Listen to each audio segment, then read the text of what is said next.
Hello students, today we shall study about lesson 8, that is a poem, Swallows Travel to and fro. First of all, we shall write the word meanings of this poem. Here are the word synonyms and meanings in Hindi. चलिए देख लीजिए. To and fro यानी to move around, इधर उधर घूमना. Swallow, a kind of bird, इसे हिंदी में कहते हैं अबाबील पक्षी. स्टेडी यानी रेगुलेबल, नियमित. Breeze, BREEZ, breeze means cold wind. समीर, शीतल वायु. हेस्टेन यानी कि हरी, स्पीडी, तेजी से, जल्दी से. फ्लाई यानी कि ट्रेवल रेगुलरली, नियमित घूमना. ग्रेट्स मतलब टू वेलकम, स्वागत करना. सीवर्ड यानी कट ऑफ, टू सेपरेट, अलग कर देना. वेल यानी कि वेली से मतलब है घाटी. ठीक है, इस वर्ड मीनिंग को आप अपनी कॉपी में लिख लीजिएगा. और अब चलते हैं हम इसकी समरी के बारे में. देखिए, छोटी सी पोएम है. इसमें कवि जो है हवा के माध्यम से, अबाबिल पक्षी के माध्यम से बता रहा है कि सारा संसार एक है. जिस प्रकार से हवा फ्री है, स्वतंत्र है, कहीं पे भी आ जा सकती है. पक्षी स्वतंत्र है, कहीं पे भी आ जा सकता है. उसी तरह से लोगों को एक दूसरे के साथ व्यवहार करना चाहिए. मतलब कोई भी कहीं आए जाए, किसी पे कोई प्रतिबंध नहीं लगाना चाहिए. जब हवा अपने आप जा रही आ रही है, पक्षी उड़ रहे जा रहे हैं, तो मानव तो सबसे बुद्धिजीवी प्राणी है. इसको भी जो है कहीं भी आने जाने से नहीं रोकना चाहिए. सबके साथ जो है एक जैसा व्यवहार करना चाहिए. जैसे अपने देश के लोगों के साथ, वैसे दूसरे देश के लोगों के साथ करना चाहिए. उनका कहने का मतलब ये है. ठीक है, चलिए हम चलते हैं समरी में लेकर के. First of all, this poem is composed by mister Robert Louis Stevenson. यह कविता जो है मिस्टर रॉबर्ट लुइस स्टीवेंसन के द्वारा रचित की गई है.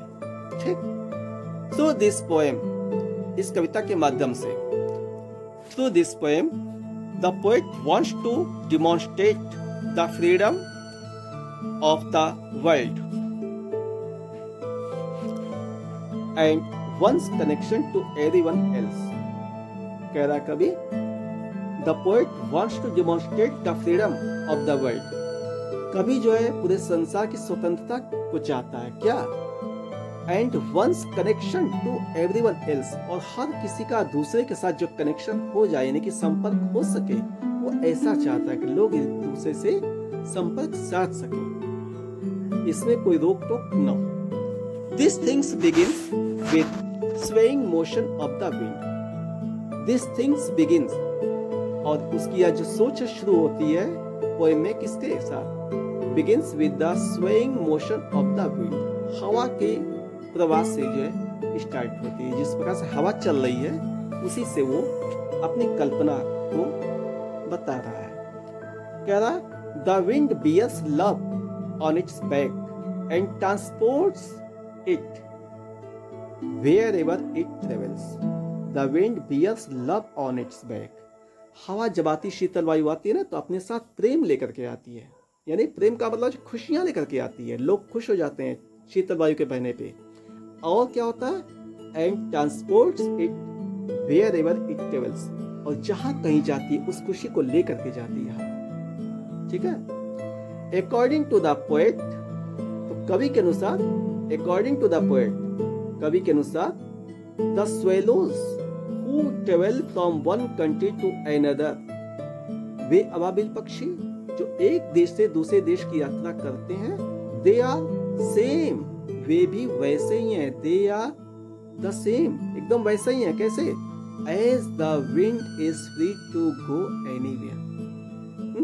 जिस प्रकार से हवा कहीं भी आने जाने के लिए स्वतंत्र है, वो पक्षी भी स्वतंत्र है. जब पक्षी स्वतंत्र है, हवा स्वतंत्र है, तो लोगों को भी स्वतंत्र होना चाहिए. ठीक है, उसका कहने का आशय ये है. उसके बाद चलिए चलते हैं.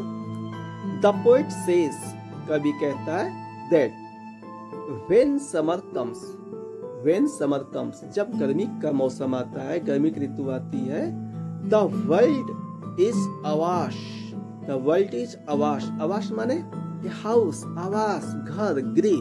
समझा? When summer comes, जब गर्मी का मौसम आता है, the world is आवास, तो ये पूरा का पूरा संसार एक गृह बन जाता है। किससे?